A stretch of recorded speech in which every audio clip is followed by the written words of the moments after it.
Welcome, everybody, to Casting for Two, the podcast, as always, hosted by me, Chris. Welcome, welcome. If you're listening to this right now, thank you. Also, this is episode number 252 of the podcast. Right now, as this is coming out, I am currently in Austin, Texas for DreamHack, and I'm having a fun time. If you happen to be in DreamHack, Austin, the convention, come say hi. I'm happy to pose with you for photos, but just don't take the photo. I'm just posing. That's all I'm doing. Of course, and if you want to keep up with everything that I do, of course, there's my Twitter and Instagram. Ramble Jam is another podcast that I do with the wonderful Josh Silverman of Concal Productions. That's every Wednesday. Still working on getting on that on podcasting platforms, but soon. And yeah, so everybody go listen to that. And yeah, it's just what are we? What? We're in June. We're in June. That means in July, that's the podcast is turning 5. Oh my gosh, it's growing up right before my eyes. But I guess I should chat about my guest, right? Because that's what the whole point of the show is. My guest today is a wonderful actor, producer, writer, person. Sam Daly is on the show. Sam Daly is, I remember watching him on The Daily Show, him and his father, who's Tim Daly, who happened to voice the character of Superman for a long time. And so I was so happy to chat with Sam, geek out a little bit about his superhero upbringings and all that good stuff. And Sam, once again, come on back to the show. You're a wonderful guy. But I guess I should stop talking so then we can actually get into this episode. So everybody sit back, relax, and Chris, cue the music, please.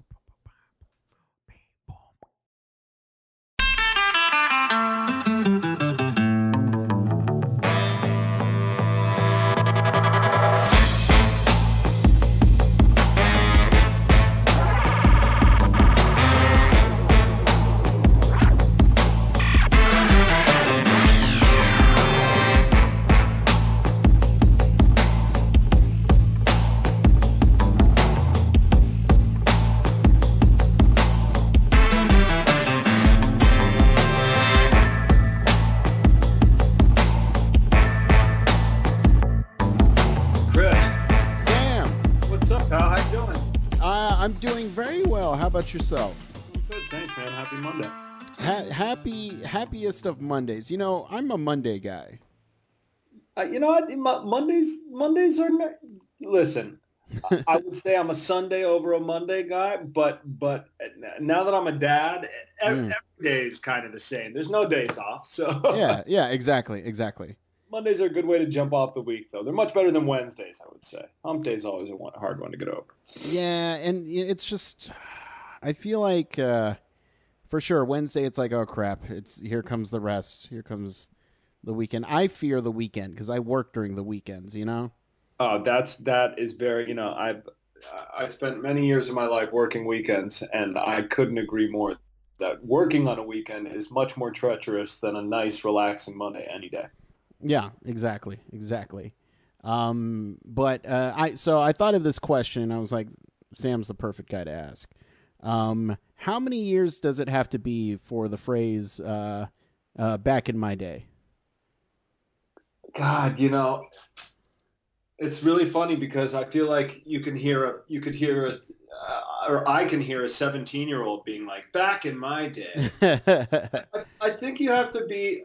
I think it would be safe to say that you can officially start without sounding too douche by saying back in my day. I mean, I feel like 30 is a good place to start. Okay. Someone in their 40s or 50s will be like, oh, back in your day, what, when you were 12? But it is a sliding scale. I feel like there's not a specific. I feel like at any age range, I mean, I could see a 5-year-old being like, back in my day, too, and it being really cute and sweet and endearing. But I think it holds more weight as the older you get, the more weight that opening phrase holds. Right. Because I was when your name popped up, I was just like, oh my gosh, I used to watch The Daily Show, And That's awesome, man. That's a little less douchey. right. And then I was gonna be like, yeah, that back that was back in my day, I used to watch that show. And it's like, well, that's only like 4 years ago. Yeah, well, we started in 2011, though. I mean, that's like almost 7 years ago now. I think Okay. anything that's almost 10 years ago or before that qualifies. That's what Okay. qualifies. Okay. All right. The official ruling, it's in there. It's in the book. 10 years. Now, where are you, Chris? Are you in the West Coast? Are you in the East Coast? No, I'm in the Central Coast. Central Coast. I like. Yeah, I'm in Texas, Oh, whereabouts? San Antonio. Oh, beautiful, San Antonio. So Yeah, you just yeah. you're just eating well. You're eating well in San Antonio. You know what? Yeah, I can honestly say that. Yes, yeah. It's I'm not a huge fan of San Antonio. I like Austin personally, but I can't complain because the food is good. I've flown through Texas many times. I've only stayed in Austin, Texas, and I Hmm. gotta say, I was sort of blown away by it. I thought it was so great. I was just, I don't know, for some reason I was expecting sort of like dry, arid desert, like Arizona or something, but it was Right. green and beautiful. And I mean, food, forget about it. My weirdest thing about Texas, and I don't understand why it doesn't exist in California, because like Texas, we have a ton of Hispanic and Mexican people, but we went to Texas and we got breakfast tacos Yes, yeah. I had some yesterday. because they're the greatest thing of all time. And for some reason, we have breakfast burritos, but we're really slacking on our breakfast taco game over here. I know you're a big foodie, so I'm a big foodie. We like to eat over here. We're not shy about all our food in our restaurants. So my wife and I, we had a fun lunch that we were waiting a long time to do this weekend. We Uh-huh. went up to Nobu in Malibu and had a really incredible sushi and fish meal. But for some reason, the next morning, yesterday, I was just like, God, I wish we had breakfast tacos. And Well, because I'm originally from Oregon, and I then love I whereabouts. Salem. Okay, I Yeah. spent a lot of time in Southern Oregon in Ashland and Okay. Yeah. Yeah. there. Yeah, it's beautiful. Oh, and see, like Oregon is my home, and then when I moved here, and they're like, "Hey, you want breakfast tacos?" I was like, "Yeah, sure." And I'm like, "Oh, this is kind of like a burrito," and people are staring at me like, "No, it's And a they taco." were pissed. They were pissed.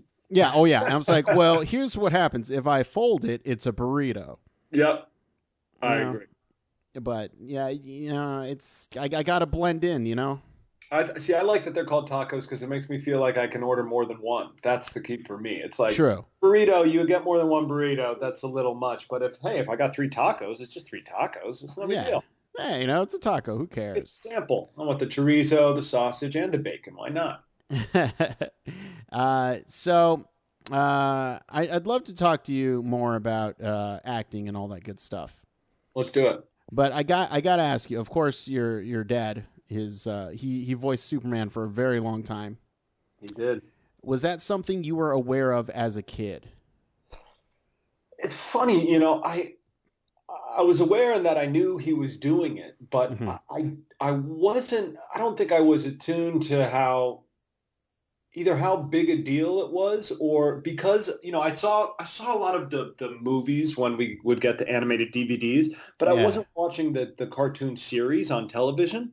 That it wasn't until I got a little bit older that I really sort of checked back and was watching back, and I was like, oh my God, this is crazy. I remember, I think I was in college and I ended up buying a Superman video game for my PlayStation, Mm. and I realized that it was my dad's voice on Superman, and me and my buddies would just spend hours in the room, having fun and partying, and hurting Superman to hear my dad scream. We thought that was the funniest thing in the world. But I remember when I got asked to do Superman for my first time, we were actually coming from shooting a Daily Show episode. I'm very happy that you're a fan of the Daily Show, by the way. We take a lot of pride in that. But I got asked to do it, and I was with my dad and this woman, Andrea Romano, who's an Mm. iconic casting director in Yeah. voiceover world. She was like, "Hey, we have this role, and we think Sam would be perfect for it. We really like him on the Daily Show, and we wouldn't want to step on your toes by doing it, but we're thinking of offering it to him. And I honestly, I am so happy I was in the car with my dad when he got that call, because if I wasn't, I wouldn't be surprised if he said, no, you know what, I'm available. I'll do it. So luckily I was there to be like, hell yeah, Andrea, I am there. And from that turned into, a film, and I've done a handful of theme park rides now. And, I got to go to Comic-Con and do that, which I'm totally willing and wanting to go back to again.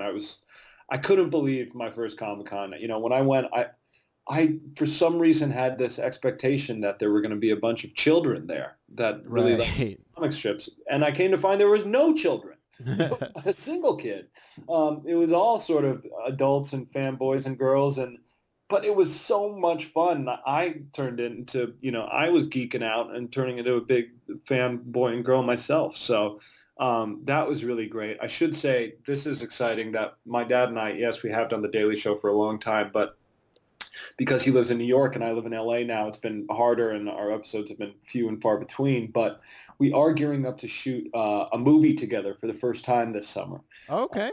And it has elements of the Daily Show. It's not the Daily Show, but we do play father and son in it, and it's called Just Not Right. And it's a very hilarious comedy about a dad who gets engaged to his son's ex-girlfriend. Just not right. And are you guys switching the roles where you're the dad and your dad's the son? No, as young as he looks, that drew the line. We could switch roles, but hey, you never know. He's like Benjamin Button, man. He keeps getting you. And so when did you get that acting bug? Oh, well, I was not a kid actor. I should start by saying I thought my parents were crazy for making faces for a living. But I also, both of my parents are actors. My mother's name is Amy Van Nostrand. She's the other most amazing actor I know. My aunt is a very well-known actress named Sam Daly. Both of my dad's parents were actors.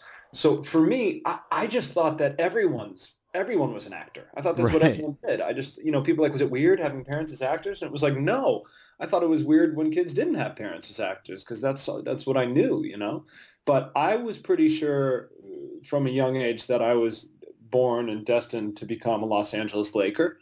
Okay, yeah. And, I took that as far as I could. I played basketball in college for 4 years. So that's sort of a fun, interesting, not very widely known fact about me, but I can play some ball. And it wasn't until I went to college. I went to a small school in Vermont called Middlebury College, great school. And I thought I was going to be an econ major, and I quickly took an econ class and realized that economics was not for me, and I was never going to do that again.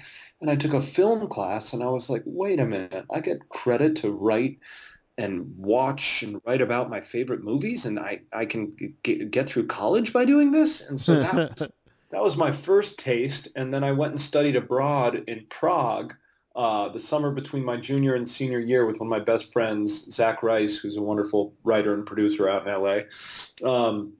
And I got to write and direct and act in my own movies out in Prague. And that was sort of it for me. I just, it did not feel like work to me. It was so creatively rewarding, and I felt inspired, and really it hooked me in. It hooked me in, and I knew that's what I wanted to do. And after I graduated college, I went and waited tables in Rhode Island for the summer, and I ended up booking a movie role in this really fun indie called The Education of Charlie Banks. Jesse Eisenberg and Jason Ritter and Sebastian Stan, and it was actually directed by Fred Durst. By Fred Durst, exactly, Limp Bizkit. Yeah. But it's sort of great coming of age story. We shot in Rhode Island, and I got my SAG card and I moved out to LA, and that was in 2006, and I've been hustling and doing it ever since. Now, I'm so glad you brought up that movie, because little known fact about me, I grew up super into Limp Bizkit. I love that. Love it. And if Roland, no, I was just, if Roland somehow popped on right now, I could successfully rap the entire song for you. But here's the thing. I just want to know, how is Fred Durst as a director? Because when I saw that he was doing directing in this project, and I was just like, Interesting. It's a good movie, but I'm just more curious to know how he is as a director. Totally. So I was sort of in the same boat as you. When I heard Fred Durst was directing, I was like, the dude from Limp Bizkit, like that guy's he's going to direct film. And it turned out that he had directed a short, this really beautiful short that I forget the name of, but I saw it and it was really, really well done. And that he actually is like a total film buff and film geek and has like a deep rooted passion for cinema, beyond just trying to, maybe direct some of their own music videos. Yeah. And, beyond his sort of, tattooed from head to toe down his neck. And he had the Kangol hat because he was kind of balding, but he was a really good guy. And he was really interested in talking to actors and DPs. He had a wonderful DP on the movie. And he, I just remember being really impressed by Fred and his demeanor on set and really knowing what he wanted and being a cool guy to work with. I will say for that movie, The Education of Charlie Banks, I'll never forget when we saw the premiere. It premiered at Tribeca Film Festival, and it had this incredible soundtrack full of 1970s banger classics, everything from the Rolling Stones to Jimi Hendrix. And I was like, oh my God, this movie is going to be timeless. It's unbelievable. And cut to a year and a half later, I went to the actual premiere of the film out in LA. And the soundtrack had switched from, this sort of badass rock and roll vibe to like a Goodwill Hunting sort of indie darling emo soundtrack. Yeah. And although I think the movie holds up and is sweet, it totally changed it for me. And it wasn't the same. It wasn't quite, as strong as it was when it had the rock and roll vibe. And now, of course, that's because I'm sure they aired it without getting permission for these songs that probably cost, half of the budget of the whole movie. Right. But there is a cut out there somewhere that is a really, it was such a great experience and such a fun film, and all those actors have gone to do great things. So it was great to be a part of. Nice. And so when that moment when you realize that, acting is, or you working in the film industry is something you want to do, and you have to make that call to tell your parents, is it just like, do they react like, oh man, we almost got a normie? They were, to say they were shocked would be a gross understatement. that maybe I, had smoked something that was changing my brain for, I don't know what they thought I was. They just, I had just never really, I had never really expressed a big desire to act. And I think they were shocked just because I hadn't from a young age, but they were also shocked because they weren't surprised that I would come to my own, senses or come around in my own ways to realize that, other than just observing it my whole life and being around it and being attuned to it and knowledgeable about it, that it really would sort of grab me at some point and really just I couldn't imagine my life without acting now is the truth. And like I will say that they are the most supportive, loving, I still read lines with my parents sometimes. I've had the honor to be able to work with both of my parents and my little sister. So it's like it's something we really bond over and that we all take very seriously because we're professionals, but also we really enjoy it because we're all artists and we're all, pretending to be other people in these characters and live these other lives on a very regular basis. Nice. And so I'm very interested in the whole actor's life. So totally. Do you have any bad audition stories? Oh, I was going to say it's very unglamorous. We could do an entire half hour of just bad audition stories. There's too many, few and far between. There was a few years ago, I really wanted to start. It was when that show, the show Punk'd was a big deal. Yeah.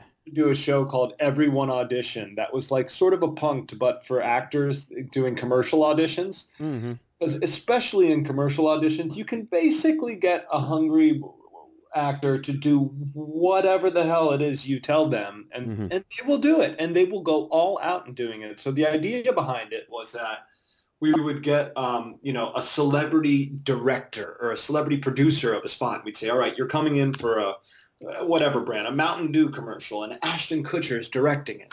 So we bring actors into a room. Ashton Kutcher would be there. They'd be nervous. They'd be excited. And we'd be like, all right, now, make them sign an NDA. So it seemed even more, very, Yeah. that, if there's an NDA on it, then it's got to be legit, right? And sort of make them do anything that our heart desired. Be like, all right, you're a walrus in heat, but it's the middle of summer, so you're really hot and sweaty. And your left leg, you tore your Achilles, so you're gimping around looking for your mate, and go. And it was like that would be like a scenario of it. And honestly, we never went far enough to pitch it, but if someone picks it up and calls you from the show, let's do it. We'll produce it together. I'm ready. I still think that's it. All right. My auditioning stories are definitely. I'll give you I'll give you a quick version of. It's actually not my story, but you will love this. My best friend, the writer I told you about, Zach Rice, when we moved out to LA together, he had a dog, a pit bull American bulldog named Guthrie. And one day, my friend Matt was in town, and they were driving down Pico, and they pulled up to a stoplight, and it was a red light, and Guthrie had his head out of the back window, sticking his tongue out, and a guy pulled up in a Corvette convertible, big, revving his engine like he didn't stink. And he looked over at Guthrie. He reached out to my friend who was in the passenger seat. He hands him his card and he says, "Hey, if you want to make some money, give me a call." And then the lights pulled away, and my God, I was like, "What? Who is this douche?" Looks down at the card, and it says, I forget what his name is, whatever, Jim something. It says theatrical representation to the animal stars. Hey.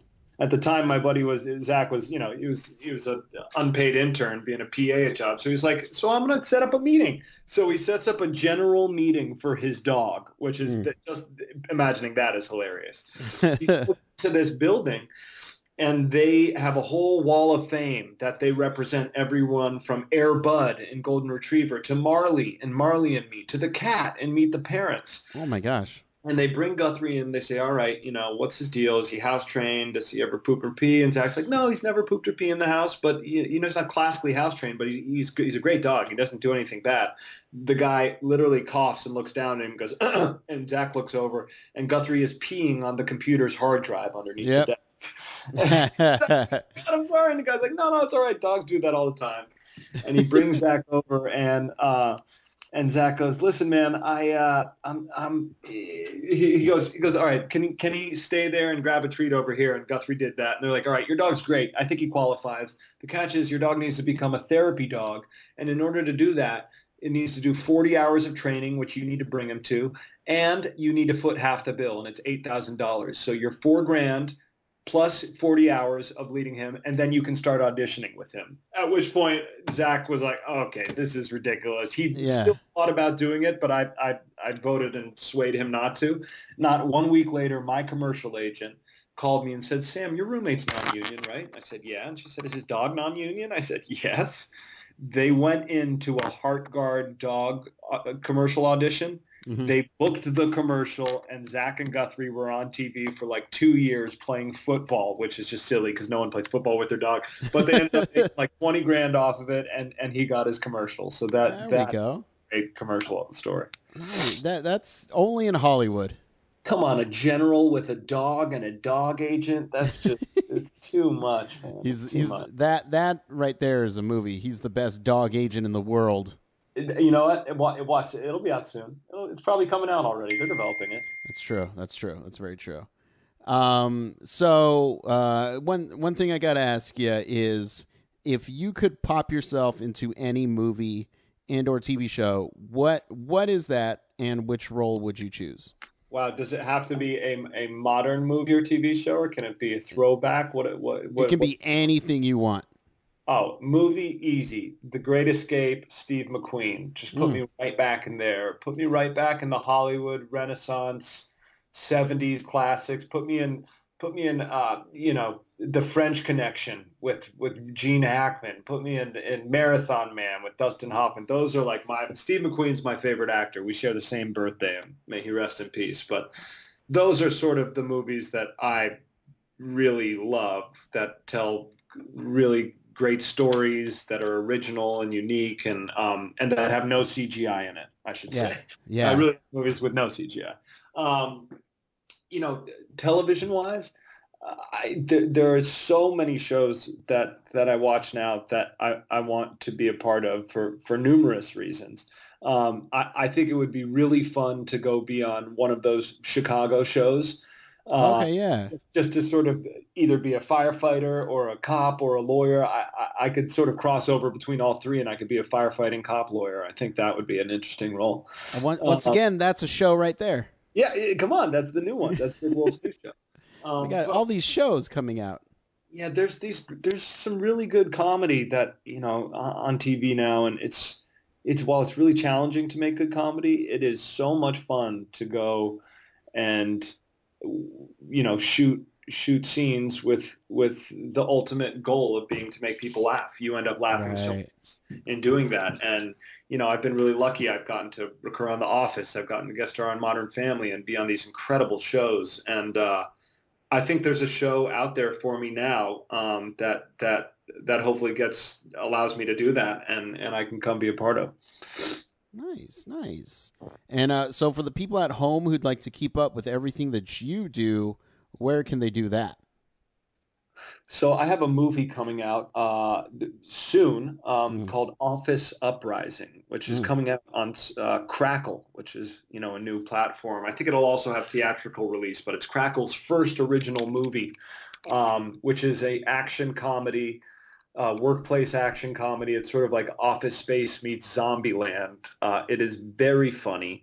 I play a horrible, horrible person that you just love to hate because he's so nice when he says all his mean things. But that was really great. I just wrapped shooting a movie, a post-Katrina crime heist thriller in New Orleans called Cutthroat City, directed by the RZA of the Wu-Tang Clan. Whoa, okay. That was sort of just an incredible experience. I got to work with Wesley Snipes and T.I. and a bunch of other amazing actors that it just had such a fantastic ensemble cast. And that should be out later this year, the beginning of next year. And then later this year, of course, we're shooting Just Not Right with my dad, which will be definitely one to keep your eyes on. But there also is talks and good chance that you will see my character Win Barrington coming back to continue recurring on Madam Secretary soon. So keep your eyes peeled for that. Nice. So, you're just a busy guy. You like I'm a busy guy. I'm a busy guy. I gotta say, life is pretty good right now. Last year was a crazy year. I had a baby. His name's Owen James Daly. He's the best boy. He turns 1 on March 5th. We bought a house, so we moved into that. We basically, I've been adulting with all my might, but now that we're finally settled. It's really nice to sort of hunker down and concentrate on work and my career and be able to share that with my family and friends. I'm lucky that I do something in acting that I truly love to do. My best day of the week is when I'm on set shooting something. So I really like to work and am blessed that I get to do it and hope I get to continue doing it for a long time. Nice. And I hope you get to do it a long time too. You're an absolute pleasure to chat with. Hey, thank you so much, man. It's been really a pleasure chatting with you too. And hey, if I get out to San Antonio, I'm gonna hit you up. We're gonna have to go eat somewhere together, huh? Oh, you will get as many breakfast tacos as you want. Yeah, I was gonna say, start marking those breakfast taco spots. I'm all about it. We're gonna hit up any restaurant that sells them. We're gonna do a taco crawl. We'll do a taco crawl. Hey, we can have booze there. I'm down. I'll work on that spot all day, Chris. I'm holding. That sounds good, man. But you have a good day, all right, man? Thank you, brother. You as well. It's a pleasure talking with you, Chris. You too. Bye-bye. All right, cheers.